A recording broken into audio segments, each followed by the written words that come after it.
ces projets d'appui et de renforcement de l'empowerment populaire pour la santé et la paix. Empowerment là, c'est quoi?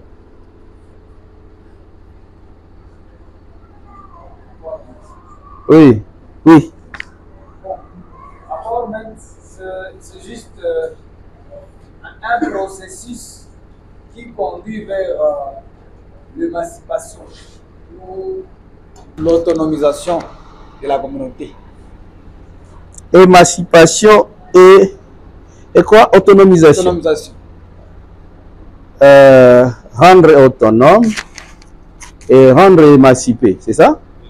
Alors, qui dit autre chose?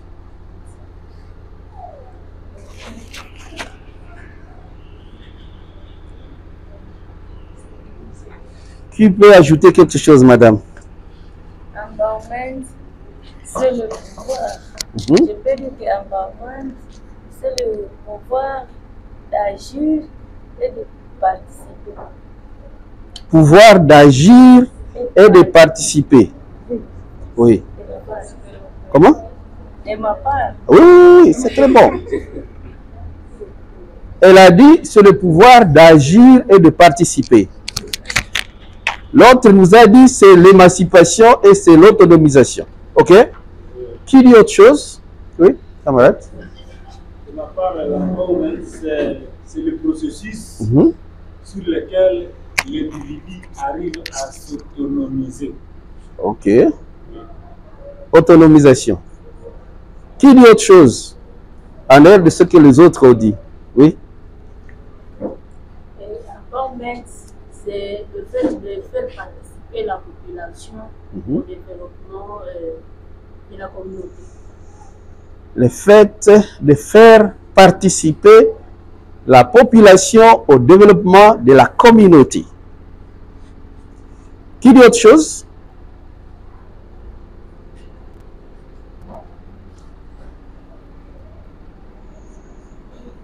L'empowerment, c'est un processus.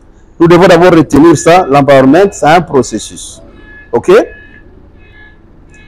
Un processus qui vous permet d'avoir les capacités, OK? Les moyens, OK? Les connaissances nécessaires pour améliorer votre condition de vie.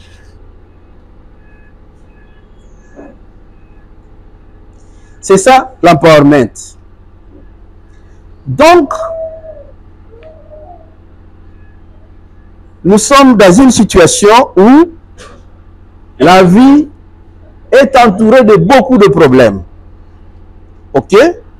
Alors, pour assurer une résilience, pour assurer une capacité de vivre dans ce contexte-là, nous devons être empowerés. Nous devons être empowerés. OK? C'est pourquoi, là, ils nous ont dit, c'est le renforcement de nos capacités à vivre la bonne condition dans le contexte, dans notre contexte. Mais là, il signale, il dit, c'est la population. Donc, l'empowerment de la population, l'empowerment populaire. La population là, populaire là, c'est quoi? Populaire. Populus. C'est quoi? Est-ce que c'est l'empowerment des habitants de Bulengera, de Katwa, de Boutouye ou de Boutembo? C'est quelle population dont on parle? Le populaire là, c'est quoi?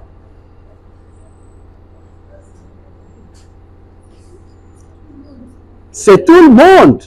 Ah, est-ce que toi tu es tout le monde? Voilà le grand travail que nous avons. Nous devons empowerer tout le monde. Dans le projet, on nous a dit la population du Nord Kivu. quand même, on nous a situés au Nord Kivu. Nous devons faire le travail pour que tout le monde soit en mesure d'avoir ces capacités-là, cette connaissance-là, ces moyens-là, pour arriver à amener la bonne condition de vie dans notre province. Pourtant, nous sommes dans une province où les balles crépitent à chaque instant. C'est un défi, non? Un défi majeur. Mais nous avons accepté ça. Nous avons dit qu'il faut quand même commencer quelque part. Et nous ne sommes pas les seuls. Il y a plusieurs personnes qui contribuent à ce que la population soit en mesure d'améliorer sa condition malgré le contexte dans lequel nous vivons. C'est la raison d'être de vous les activistes que nous voyons ici. Parce que vous êtes les vrais leaders. Nous croyons à vous. Mais est-ce que vous êtes empowerés? L'empowerment là est d'abord individuel avant d'être communautaire. Ok? Vous ne pouvez pas empowerer les autres si vous-même, vous n'êtes pas empoweré. N'est-ce pas? Et ce terme ici est maintenant à sa place parce qu'il s'agit de leaders. Ceux-là qui ont des gens autour d'eux. Donc, ces gens-là qui sont en mesure d'empowerer les autres. Mais est-ce que vous-même, vous êtes empoweré? Oui, c'est un processus, bien sûr. C'est un processus. Alors, vous voulez qu'on évalue ce processus? Nous sommes dans une évaluation. Ah oui. Ah. Si vous voulez qu'on évalue ce processus, alors, c'est la question qu'on venait de vous poser ici tout à l'heure. Il a dit, vous allez écrire quoi? Tout à l'heure là. Vous avez demandé quoi? Ah. Il a demandé des expériences. Nous allons évaluer le processus d'empowerment individuel à ce que vous faites, mais aussi l'empowerment communautaire, ce que vous faites avec le groupe que vous mobilisez. C'est à travers ces expériences-là que nous allons essayer d'évaluer cela. Mais tout de suite, quand même, on va faire une petite évaluation thématique. Hein? Une petite évaluation thématique. Parce qu'il ne m'a pas été demandé de vous évaluer. On m'a demandé seulement de vous rappeler le processus d'empowerment. C'est quoi l'empowerment et comment on peut y arriver? Ok? C'est ce qui m'a été demandé de vous dire ici. Donc, vous, les activistes, vous devez avoir les connaissances essentielles, ok? Essentielles pour mener la lutte là où vous la faites.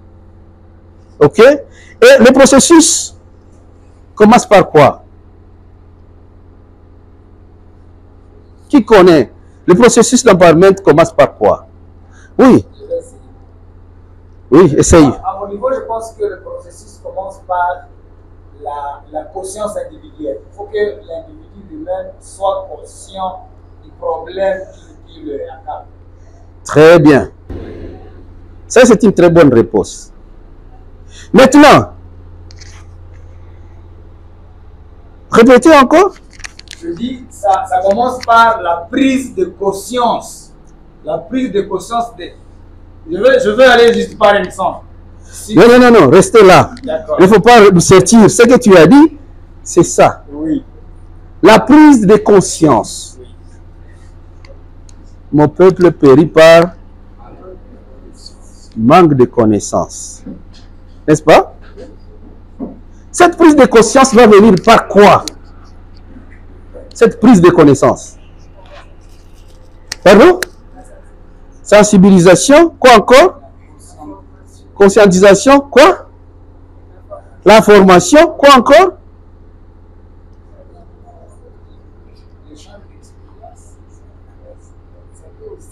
Oui, l'échange d'expérience, oui, en quelque sorte, oui.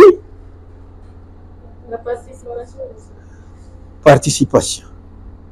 Donc, nous disons ici que cette prise de conscience vient à travers l'éducation et la formation. Nous pouvons résumer ça comme ça. Tout ce qui se passe par des sensibilisations, des conscientisations, c'est l'éducation, c'est la formation. OK? Ça, c'est le premier point du processus d'empowerment. OK? Pour que vous arrivez à être empoweré, vous devez connaître ce que vous recherchez. Et c'est à travers l'éducation que vous allez le savoir. OK?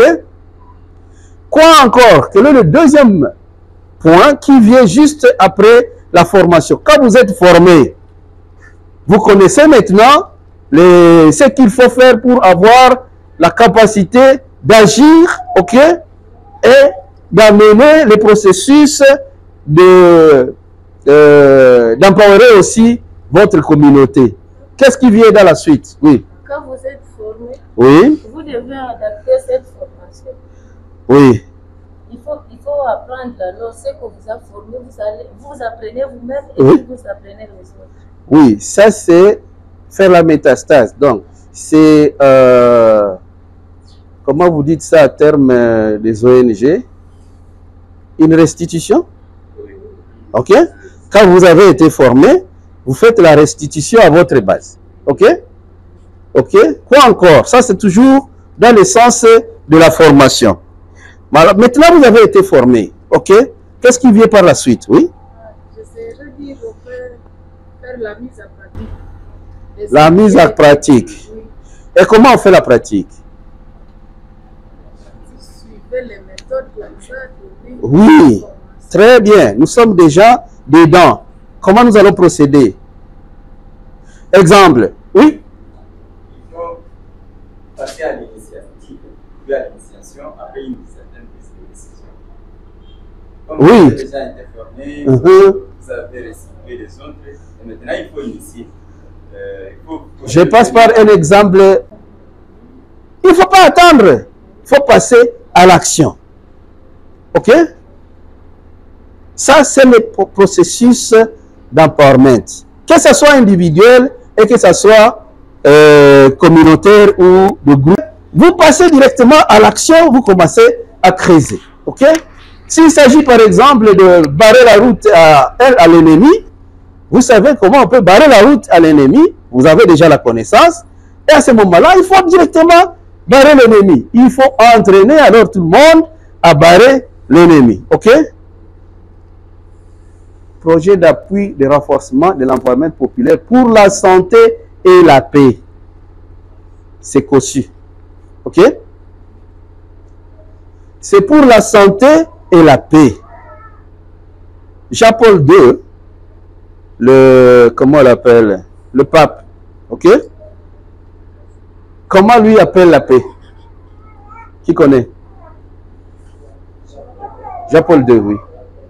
Jean-Paul II a dit que la paix, c'est notre synonyme du développement. Très bien.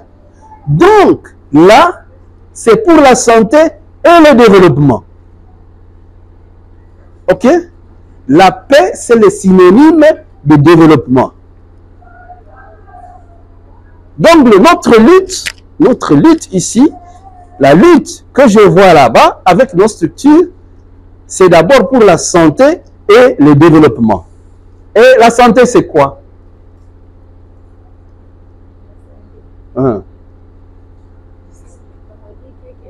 Si vous voulez avoir le même terme que Jean-Paul II, santé, c'est quoi?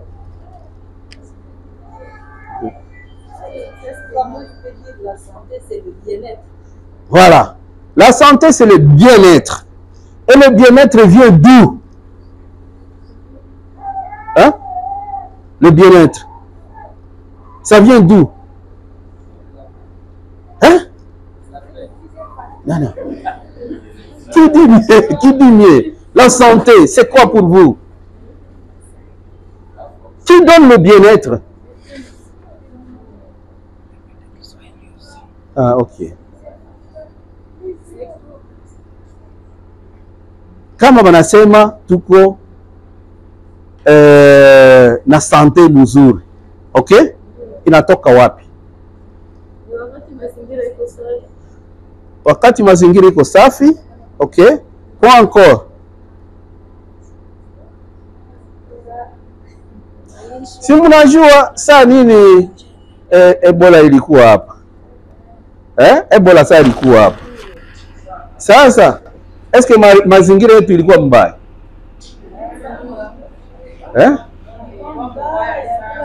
Ilikuwa mbaya sana. Saa Ebola ilikuwa hapa, haiko kusema mazingira yetu ilikuwa mbaya ndio maana Ebola ilikuwa hapa. Wanasema Ebola ilikuwa juu tulikula nyama yenye iko na Ebola. Haikuwa mazingira. Haiko vi. Kenye natafuta sema tutakuwa na sante ya mzuri kama tuko na watu wenye wanatuchunga, wenye wanaleta politiki mzuri ya kutuchunga. Ok? Donc, moi pour la santé qui signifie na ikosevoir ni kukuwa na politiki za mzuri ndani ya nchi zetu.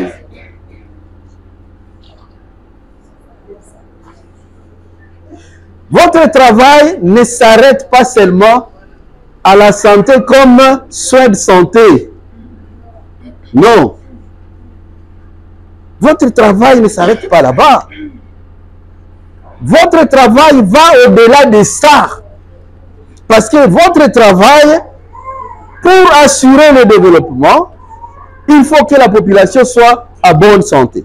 Et pour que la population soit à bonne santé, il faut de bonnes politiques de santé dans le pays. Donc, vous devez agir à travers la gouvernance. Si la gouvernance est mauvaise, vous n'avez pas de bonnes politiques, vous allez toujours avoir des problèmes de se développer et des problèmes de développer la santé. Donc pour moi, quand on dit projet d'appui, de renforcement de l'emploi populaire pour la santé et la paix, c'est vos capacités, ok, pour que vous puissiez avoir les possibilités d'une résilience à travers le contexte que nous sommes en train de vivre de la mauvaise gouvernance, pour amener cela vers la bonne gouvernance afin d'assurer le développement. C'est comme ça que je comprends cette phrase-là. Donc, votre travail est plus que la petite santé, soins de santé ou assainissement, environnement. C'est au-delà de cela. Est-ce qu'on se comprend? Est-ce que nous sommes d'accord avec ça? Qui n'est pas d'accord? Oui, madame. C'est encore de renforcer les explications. Que je renforce les explications. Je ne comprends pas bien. Bon, je vais y aller par des exemples. C'est très simple.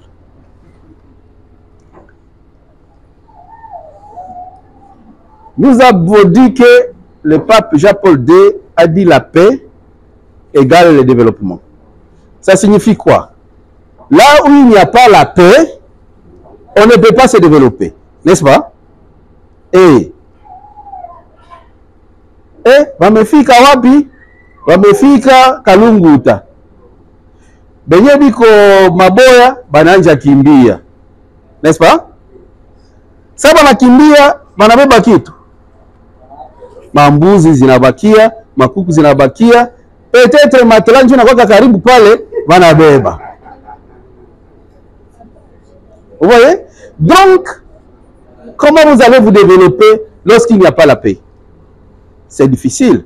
Voilà pourquoi Jean-Paul II a dit, s'il n'y a pas la paix, il n'y a pas le développement. Donc, la paix, c'est le synonyme de développement. Et nous, on va un peu plus loin pour dire, la santé, c'est quoi? Tu es à bonne santé quand?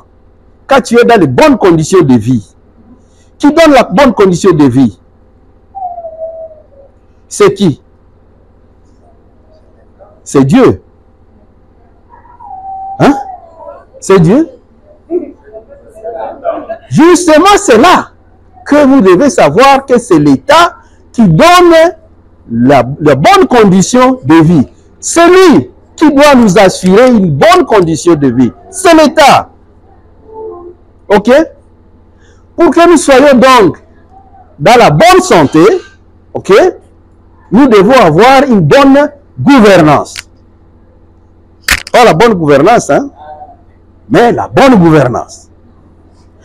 Et donc, nous disons que notre travail en tant que militant du droit à la santé, nous devons veiller à ce que l'État soit renforcé et que cet État-là soit en mesure d'assurer la bonne condition de vie. C'est dans le processus d'empowerment que je dis ceci. Parce que lorsque vous n'êtes pas empoweré vous-même, vous ne pouvez pas empowerer le groupe. Ok?